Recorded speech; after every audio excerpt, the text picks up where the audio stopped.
Assalamualaikum warahmatullahi wabarakatuh.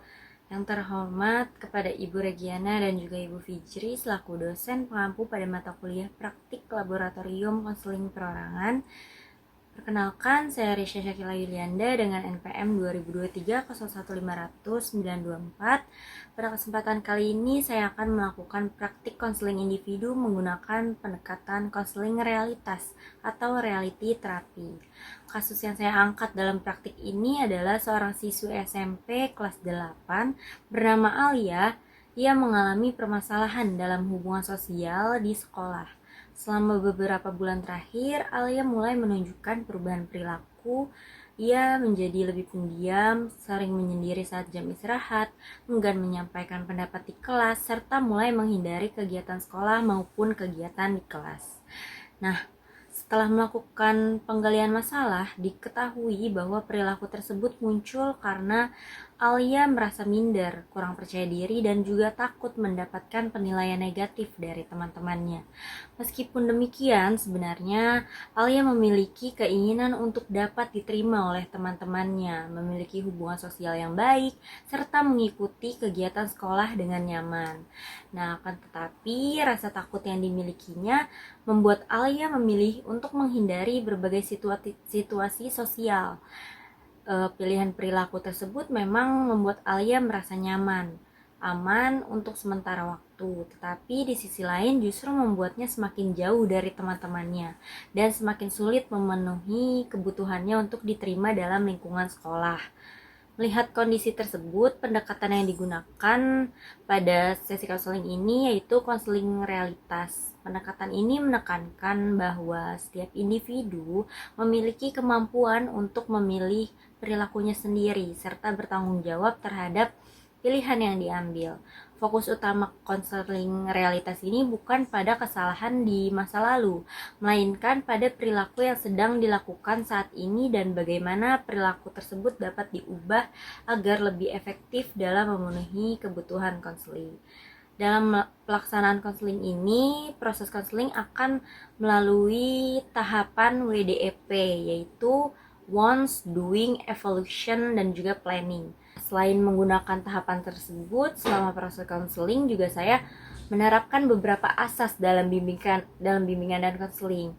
Yang pertama ini adalah asas kerahasiaan, asas kesukarelaan, asas keterbukaan, asas kemandirian, dan juga asas kegiatan. Nah, pada video ini saya akan melakukan praktik konseling dengan 2 sesi konseling. Yang pertama merupakan konseling individu atau sesi konseling awal yang berfokus pada proses membangun hubungan dengan konseli, menggali permasalahan yang dihadapi oleh konseli, membantu konseli mengevaluasi perilakunya saat ini, serta menyusun rencana tindakan yang akan dilakukan oleh konseli selama 1 minggu ke depan. Nah, selanjutnya saya juga akan menampilkan konseling lanjutan atau follow up konseling. Sesi lanjutan ini bertujuan untuk melihat bagaimana perkembangan konseli setelah menjalankan rencana yang telah disepakati pada sesi konseling awal. Nah, dalam sesi ini, konselor akan mengevaluasi perubahan yang telah terjadi oleh konseli, mengidentifikasi hambatan yang masih dialami oleh konseli, memberikan penguatan terhadap keberhasilan yang telah dicapai, serta bersama-sama menyusun rencana lanjutan agar perubahan tersebut positif yang telah dimulai dapat dipertahankan dan terus dikembangkan oleh konseli. Melalui kedua sesi tersebut diharapkan dapat terlihat bagaimana proses konseling realitas membantu konseli menyadari bahwa perubahan ini dimulai dari pilihan perilaku yang dilakukan saat ini, serta bagaimana konseli secara bertahap belajar mengambil tanggung jawab terhadap dirinya sendiri untuk mencapai tujuan yang diinginkan. Nah, baik, selanjutnya sama-sama kita melihat bagaimana proses konseling realitas tersebut.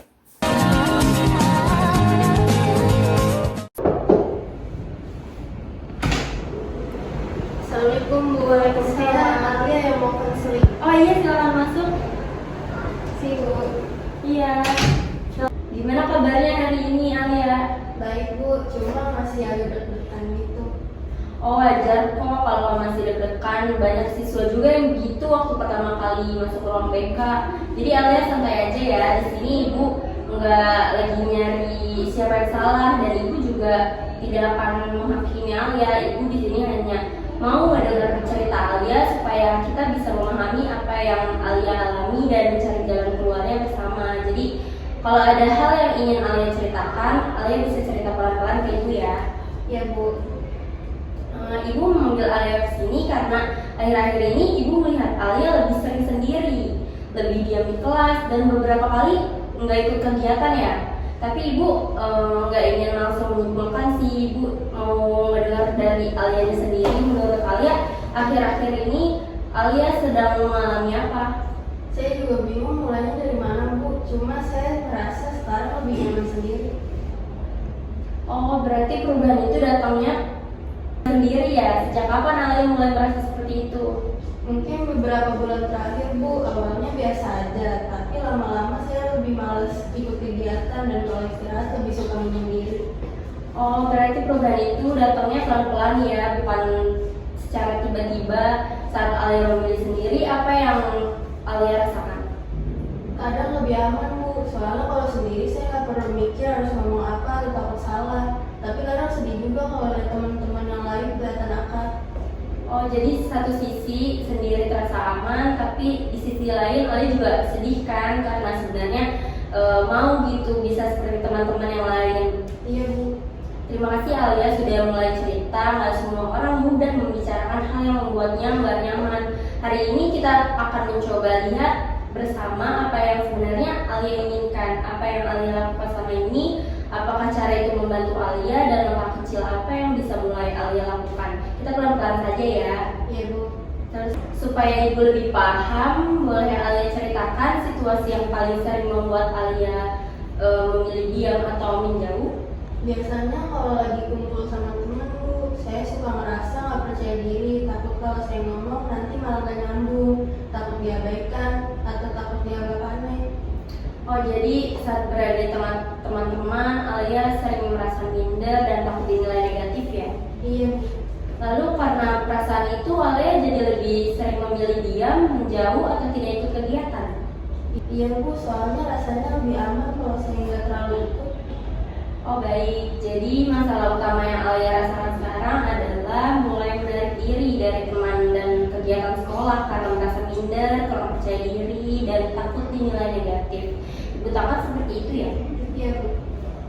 Alia kalau boleh jujur, sebenarnya Alia ingin keadaan di sekolah seperti apa sih? Saya pengen bisa sekolah dengan tenang Bu, nggak takut terus kalau ketemu teman-teman. Sekolah dengan tenang versi Alia seperti apa sih? Saya pengen bisa ngobrol biasa, ikut kerja kelompok tanpa panik, dan nggak merasa harus menjauh terus. Oh, jadi Alia ingin lebih nyaman saat berinteraksi, lebih tenang saat berada di kelas, dan tidak terus-menerus dibayangi rasa takut, betul? Iya.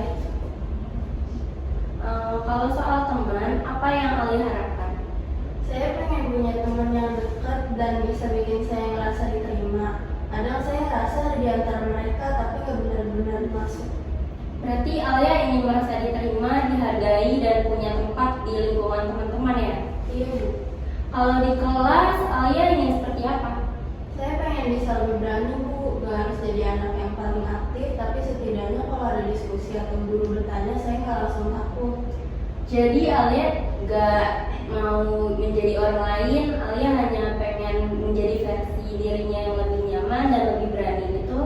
Iya Bu. Bagaimana dengan kegiatan sekolah? Sebenarnya Alia ingin ikut atau enggak? Sebenarnya saya pengen ikut Bu, cuma sering takut duluan, takut nanti gak ada yang ngajak ngobrol, takut jadi tanggung, takut kalau saya salah terus diperhatikan orang. Jadi di dalam diri Alia sebenarnya ada keinginan untuk tetap terlibat, punya teman, merasa diterima, dan nyaman di sekolah. Hanya saja rasa takut yang membuat Alia menjauh, betul begitu? Iya Bu. Kalau ibu rangkum, kebutuhan Alia yang paling terasa sekarang adalah ingin diterima oleh teman, ingin merasa dihargai, dan ingin merasa lebih yakin pada diri sendiri saat berada di sekolah. Apakah seperti itu? Apakah ini sesuai? Iya Bu, sesuai. Oke, sekarang kita lihat saat Alia merasa minder atau takut dinilai, apa yang biasanya Alia lakukan? Biasanya sih saya diem Bu, kalau teman-teman lagi ngobrol saya cuma dengar, kadang pura-pura sibuk sendiri biar gak perlu ikut ngomong. Saat jam istirahat bagaimana? Kadang saya tetap duduk dekat teman, tapi lebih banyak diam, kadang saya ke perpus atau duduk sendiri. Kalau pada saat kerja kelompok, Saya lebih sering ikut aja Bu, saya jarang ngasih pendapat, kalau bisa saya pilih bagian yang gak terlalu kelihatan. kenapa Alia memilih bagian tidak terlalu kelihatan? Karena saya takut salah, kalau saya salah saya takut mereka mikir saya aneh atau gak bisa apa-apa. Kalau ada kegiatan sekolah atau kegiatan kelas yang mengharuskan Alia terlibat, apa yang biasanya Alia lakukan? Saya sering cari alasan Bu, kadang saya bilang capek, kadang bilang mau pulang, kadang pura-pura sibuk supaya nggak diajak ikut. Oh, saat Alia memilih menghindar, kira-kira apa yang Alia rasakan setelahnya? Awalnya lega Bu, karena saya nggak jadi menghadapi situasi yang bikin takut, tapi setelah itu saya sedih juga, soalnya saya jadi merasa kok saya malah makin jauh dari teman-teman. Jadi selama ini ketika rasa minder datang, perilaku yang Alia pilih adalah diam, menghindar, tidak menyampaikan pendapat, dan menjauh dari kegiatan. Iya Bu. Kalau dipikir-pikir, semua itu Alia lakukan supaya merasa aman dari rasa malu, aman dari penilaian orang lain, dan aman dari kemungkinan ditolak. Apakah benar? Iya Bu, saya merasa begitu. Oke, sekarang Ibu ingin mengajak kalian menilai perilaku Alia sendiri. Tadi Alia bilang Alia ingin diterima, ingin punya teman dekat, ingin nyaman di sekolah, dan ingin bisa ikut kegiatan tanpa berlebihan. Menurut Alia, cara yang selama ini Alia pilih diam, menjauh, menghindari kegiatan, apakah membantu Alia mendapatkan yang Alia inginkan? Kalau dipikir sekarang, enggak Bu. Kenapa Alia bilang begitu? Karena saya jadi makin jauh dari teman. Orang-orang mungkin malah mengira saya memang gak mau gabung, padahal sebenarnya saya pengen. Jadi perilaku Alia saat ini justru membuat orang lain melihat Alia menjauh, padahal yang Alia inginkan sebenarnya adalah diterima. Iya Bu. Jadi perilaku Alia saat ini justru membuat orang lain melihat Alia menjauh, padahal yang Alia inginkan sebenarnya adalah diterima, ya kan? Iya Bu. Kalau Alia terus melakukan hal yang sama, misalnya tetap diam, tetap menghindar, dan tetap tidak mau terlibat, kira-kira apa yang akan terjadi? Saya mungkin akan makin sendirian Bu. Teman-teman juga makin jarang ngajak saya. Saya juga mungkin makin gak percaya diri. Berarti perilaku yang sekarang Alia pilih justru menjauhkan Alia dari tujuan Alia, ya? Iya Bu. Apakah cara menghindar itu membuat Alia lebih bahagia? Enggak juga Bu, cuma lega sebentar. Setelah itu saya malah makin kepikiran. Jadi rasa leganya hanya sesaat, tapi setelah itu Alia tetap sedih dan merasa kehilangan kesempatan untuk dekat dengan teman atau ikut kegiatan. Iya Bu. Menurut Alia, apakah perilaku menarik diri ini masih ingin Alia pertahankan? Enggak Bu, saya capek juga kalau terus begini. Oke, kalau Ibu minta Alia menilai dari skala 1 sampai 10, seberapa besar Alia ingin mengubah kebiasaan menarik diri ini? 8 Bu. Kenapa cukup tinggi? Karena saya sebenarnya pengen punya masa sekolah yang enak Bu. Saya pengen punya teman, pengen lebih nyaman, dan gak mau terus takut seperti sekarang. Baik, berarti Alia sudah bisa melihat bahwa perilaku yang selama ini dipilih tidak efektif untuk mendapatkan apa yang Alia inginkan. Oke, sekarang kita masuk ke bagian berikutnya, yaitu menyusun rencana. Ibu tidak mau memberikan aturan sepihak. Ibu ingin rencana ini datang dari Alianya sendiri, karena yang paling tahu kemampuan Alia ya adalah Alianya sendiri. Menurut Alia, langkah kecil apa yang paling mungkin dilakukan terlebih dahulu? Mungkin saya bisa mulai dari jam istirahat Bu. Saya nggak langsung pergi sendiri. Oke, itu bagus Alia. Kita buat lebih jelas ya. Besok saat jam istirahat, apa yang akan Alia lakukan terlebih dahulu? Saya akan duduk bareng teman-teman saya Bu. Minimal saya tetap di situ, nggak pergi sendiri. Baik, selain duduk bersama, apakah Alia bersedia mencoba terlibat sedikit dalam obrolannya? Saya bisa coba ngomong satu kali Bu, misalnya nanya tugas atau menanggapi obrolan. Bagus Alia, jadi target pertama besok pada saat jam istirahat, Alia akan tetap duduk bersama teman-teman dan mencoba menyampaikan minimal satu tanggapan dalam obrolan. Iya Bu. situasi kerja kelompok, apa langkah kecil yang bisa Alia lakukan?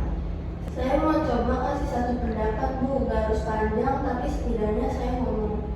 Bagus Alia, jadi target kedua Alia adalah saat kerja kelompok berikutnya, Alia akan menyampaikan minimal satu usulan atau satu tanggapan.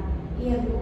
Lalu untuk kegiatan sekolah, apakah ada satu kegiatan yang paling mungkin Alia ikuti dulu tanpa mencari alasan untuk menghindar? Saya mau coba ikut kegiatan kelas dulu Bu, soalnya itu yang paling mungkin.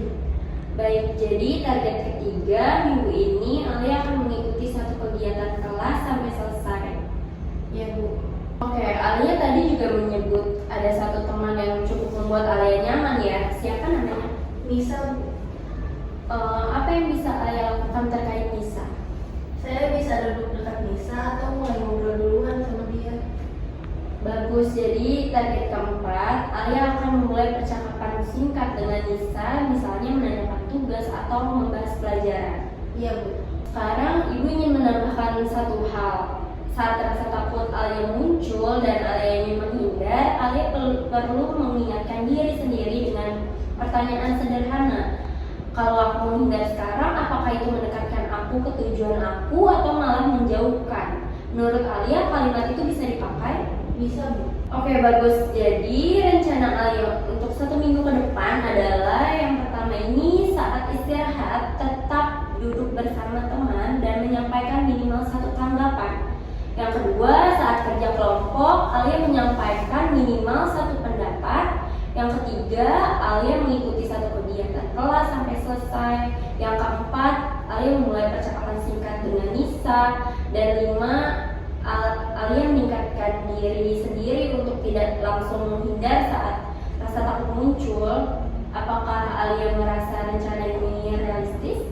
Iya Bu, saya rasa masih bisa saya lakukan. Oke, dari skala 1 sampai 10, seberapa yakin Alia bisa menjalankan rencana ini? 7 Bu. Apa yang bisa membuat Alia supaya keyakinannya naik? Mungkin saya perlu nulis pengingat di notes HP Bu, biar saya ingat tujuan saya. Ide yang bagus Alia, kalimat pengingat seperti apa yang ingin Alia tulis? Jangan langsung menghindar, coba dulu pelan-pelan. Itu bagus, kalimat itu yang sederhana tapi kuat. Kalau nanti Alia sempat gagal, misalnya masih diam atau masih ingin menghindar, apa yang akan Alia lakukan?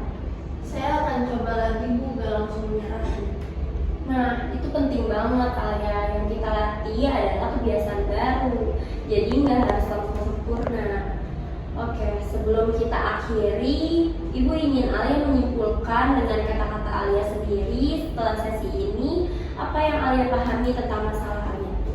Saya sadar kalau selama ini saya terlalu sering menghindar karena takut dinilai. Padahal cara itu justru bikin saya makin jauh dari teman-teman dan dari hal yang sebenarnya saya inginkan. Oke, bagus.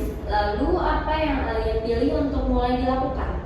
Saya mau mulai berani pelan-pelan Bu. Besok saat saya istirahat, saya akan tetap duduk bareng teman-teman dan coba ngobrol satu kali. Kalau kerja kelompok, saya juga mau kasih satu pendapat. Oke, baik. Jadi itu komitmen Alia untuk mulai berubah ya. Ibu menghargai keberanian Alia hari ini karena Alia sudah jujur melihat apa yang selama ini terjadi dan bersedia mencoba langkah baru. Alia tidak harus berubah menjadi orang yang paling ramai atau paling percaya diri. Yang penting sekarang Alia mulai memilih perilaku yang lebih mendekatkan Alia pada tujuan Alia, yaitu merasa diterima, lebih nyaman, dan lebih terlibat di sekolah. Iya Bu. 1 minggu lagi kita bertemu kembali untuk melihat perkembangan rencana ini. Nanti kita bahas yang mana yang berhasil, mana yang masih sulit dilakukan, dan apa yang perlu diperbaiki. Alia siap? Siap Bu. Baik, coba Alia ucapkan satu kalimat komitmen untuk diri Alia sendiri.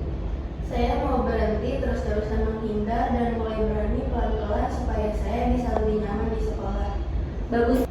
Bagus Alia, Ibu pegang kalimat itu ya. Semoga Alia juga memegangnya dengan komitmen. Terima kasih sudah mau terbuka hari ini Alia. Terima kasih juga Bu. Sama-sama Alia, semangat ya. Sampai jumpa kembali di pertemuan selanjutnya. Sampai jumpa kembali Bu. Sampai jumpa kembali Alia.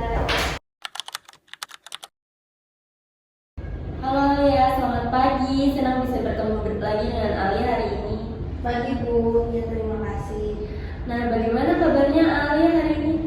Alhamdulillah baik Bu, masih agak deg-degan, tapi nggak seperti kemarin. Oh alah, nggak apa-apa kok, itu wajar banget. Ibu justru senang Alia tetap datang dan bersedia melanjutkan sesi ini. Minggu lalu kita sudah membuat beberapa rencana kecil supaya Alia bisa pelan-pelan lebih berani dan tidak terus menghindar. Hari ini kita tidak membahas dari awal lagi, tetapi melihat bagaimana Alia menjalankan rencana itu selama 1 minggu. Jadi, Alia bisa cerita dengan santai mana yang berhasil, mana yang masih sulit, dan apa yang Alia rasakan. Siap ya? Siap Bu. Nah, coba Alia ingat, minggu lalu Alia punya beberapa target kan? Di antaranya tetap duduk bersama teman istirahat, mencoba memberi tanggapan dalam obrolan, menyampaikan satu pendapat saat kerja kelompok, ikut satu kegiatan kelas, dan mulai ngobrol dengan Nisa. Dari semua itu, mana yang sempat Alia lakukan? Ada yang sempat saya lakukan Bu, tapi belum semuanya. Baik, kita lihat satu persatu ya. Bagaimana dengan target saat jam istirahat? Tetap duduk bersama teman-teman? Saya sempat duduk bareng mereka. Biasanya kan saya suka pergi sendiri. Minggu ini saya coba tetap di situ. Oh, bagus itu. Berarti Alia sudah mulai menjalankan langkah pertama ya saat duduk bersama mereka. Apa yang Alia rasakan? Awalnya tegang Bu, saya takut nanti malah cuma diam dan jadi aneh sendiri. Tapi setelah beberapa menit ternyata nggak seburuk yang saya bayangkan. Berarti ada rasa takut di awal, tapi Alia tetap mencoba bertahan dan ternyata situasinya tidak seburuk yang Alia khawatirkan ya. Itu perkembangan yang baik Alia. Lalu apakah Alia sempat ikut menanggapi obrolan? Iya Bu, tapi cuma sedikit. Waktu mereka ngobrol soal tugas, saya sempat nanya soal PR. Oh, bagus sekali Alia. Jadi target mengucapkan minimal 1 tanggapan sudah Alia lakukan ya? Iya Bu. Oke, sekarang tentang kerja kelompok. Apakah Alia sempat mencoba menyampaikan satu pendapat? Sempat Bu, tapi saya ngomongnya pelan sekali. Saya kasih usul tentang bagian tugas yang harus dikerjakan dulu. Oke, gak masalah, pelan-pelan. Yang penting Alia sudah mulai menyampaikan pendapat. Bagaimana respons dari teman-teman? Mereka biasa aja Bu, malah usul saya dipakai. Nah, alhamdulillah ya, itu penting untuk Alia perhatikan. Selama ini Alia takut kalau berbicara nanti dinilai aneh atau salah. Tetapi ketika Alia mencoba, ternyata teman-teman justru menerima dan memakai usul dari Alia. Iya Bu, saya juga agak kaget. Oke, kalau target ikut kegiatan kelas bagaimana? Saya ikut Bu, walaupun awalnya pengen cari alasan buat menghindar. Tapi saya ingat yang Ibu bilang, jangan langsung menghindar. Betul, hebat Alia karena bisa menahan dorongan untuk menghindar walaupun belum nyaman sepenuhnya. Alia tetap memilih ikut. Itu artinya Alia mulai mengubah cara Alia menghadapi situasi. Iya Bu, walaupun masih canggung. Oke, nah sekarang Ibu ingin tahu bagian yang masih sulit dari semua usaha Alia selama seminggu ini. Kapan Alia masih merasa paling berat? Pas mulai ngobrol duluan Bu, saya masih susah banget kalau harus memulai pembicaraan. Apa yang biasanya langsung muncul dalam pikiran Alia saat ingin memulai obrolan? Saya takut mengganggu, takut nanti lawan bicaranya nggak antusias, atau takut saya malah jadi kelihatan aneh.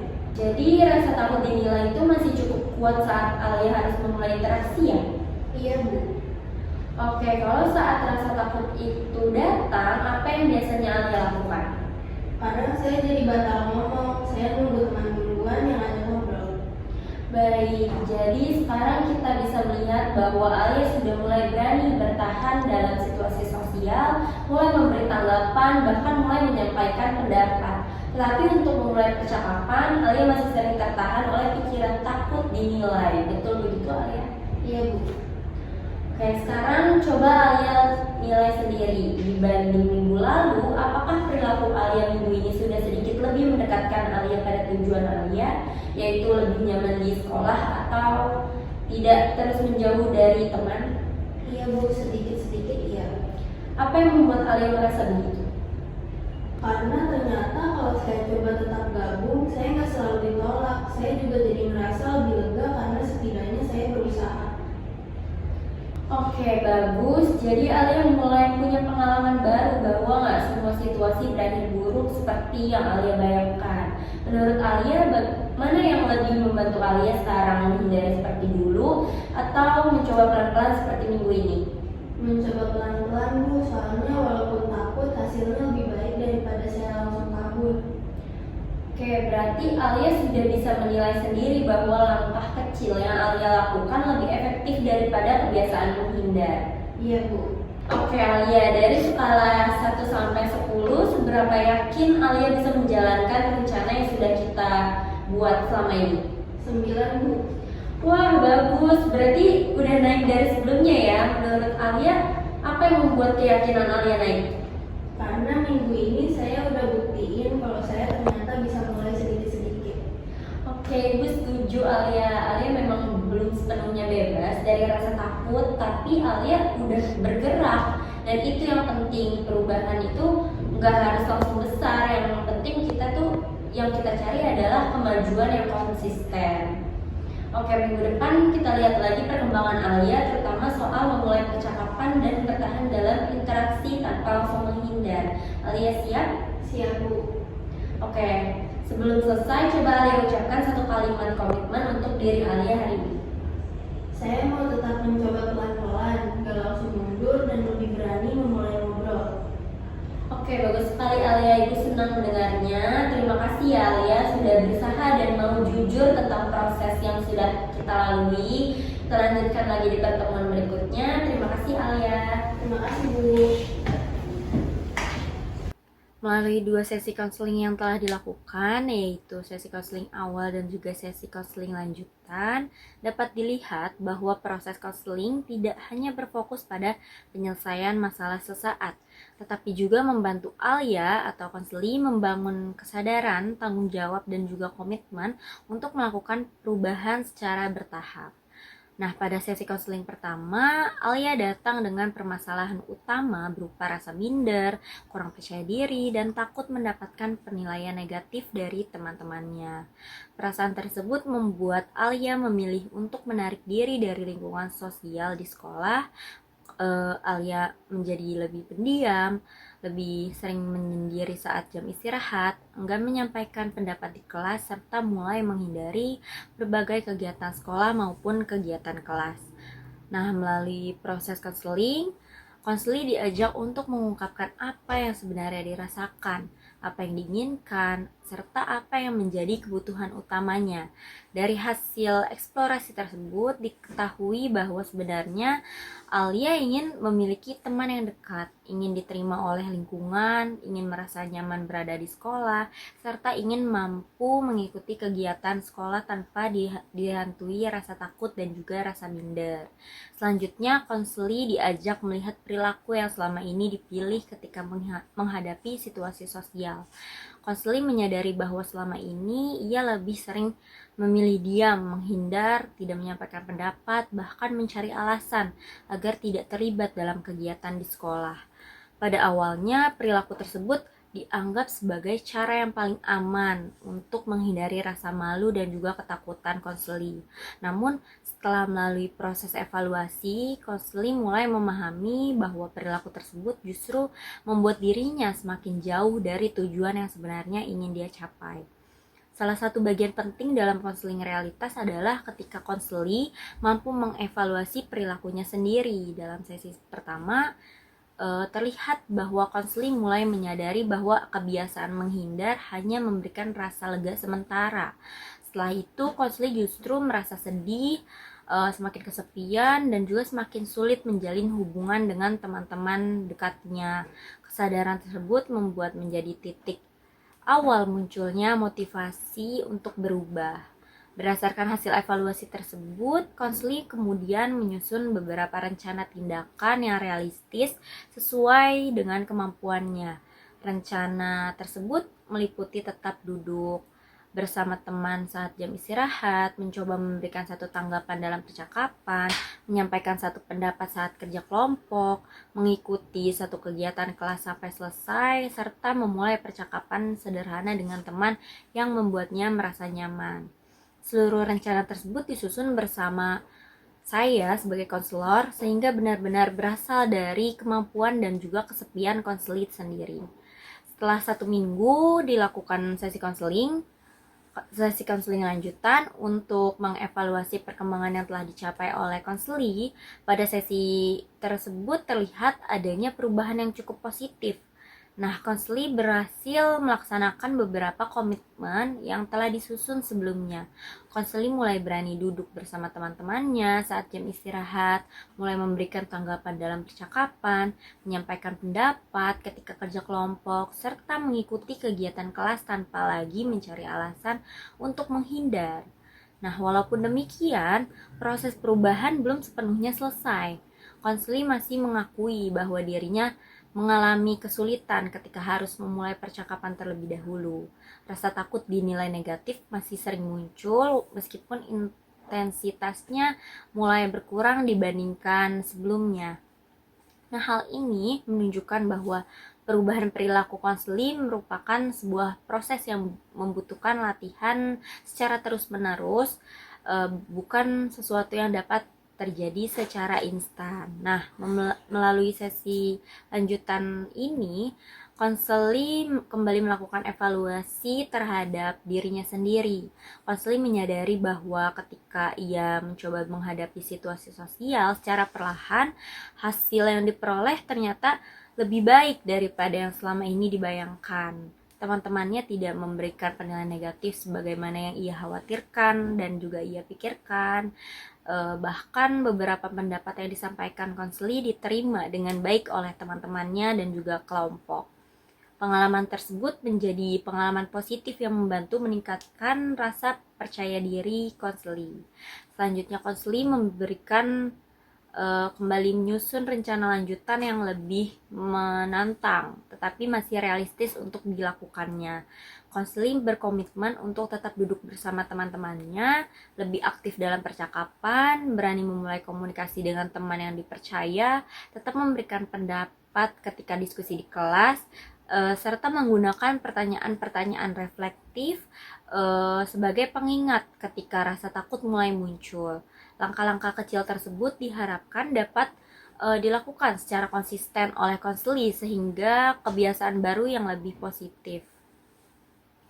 Nah, dari keseluruhan proses yang telah dilakukan, dapat disimpulkan bahwa pendekatan konseling realitas ini membantu konseli memahami bahwa perubahan tidak tergantung pada perubahan orang lain, melainkan dimulai dari pilihan perilaku yang diambil oleh dirinya sendiri. Konseli belajar bahwa setiap perilaku memiliki konsekuensi. Ketika memilih menghindar, konseli semakin jauh dari kebutuhannya untuk diterima. Sebaliknya, ketika mulai berani mencoba, meskipun sedikit demi sedikit, konseli justru semakin dekat dengan tujuan yang ingin ia capai. Nah, selain itu, proses konseling juga menunjukkan bahwa keberhasilan konseling tidak selalu ditandai dengan hilangnya seluruh permasalahan. Keberhasilan juga dapat dilihat dari munculnya kesadaran diri, meningkatnya rasa tanggung jawab terhadap pilihan perilaku, adanya keberanian untuk mencoba, serta munculnya komitmen untuk terus melakukan perubahan secara bertahap. Sebagai seorang calon guru bimbingan dan konseling, saya juga memperoleh pembelajaran bahwa dalam memberikan layanan konseling, konselor tidak bertugas memberikan solusi secara langsung kepada konseli. Nah, tetapi peran konselor adalah membantu konseli menemukan kekuatan yang dimiliki dirinya, mengevaluasi pilihan perilaku yang telah dilakukan, kemudian mendampingi konseli dalam menyusun rencana perubahan yang sesuai dengan kemampuan dan kondisinya. Dan dengan demikian, perubahan yang terjadi benar-benar berasal dari kesadaran dan tanggung jawab konseli sendiri, sehingga memiliki kemungkinan yang lebih besar untuk bertahan dalam jangka panjang. Baik, dan dengan demikian praktik konseling realitas yang dapat saya sampaikan. Semoga praktik ini dapat memberikan gambaran mengenai penerapan pendekatan konseling realitas dalam membantu konseling mengatasi permasalahan sosial dan meningkatkan tanggung jawab terhadap pilihan perilakunya. Terima kasih atas perhatiannya. Wassalamualaikum warahmatullahi wabarakatuh.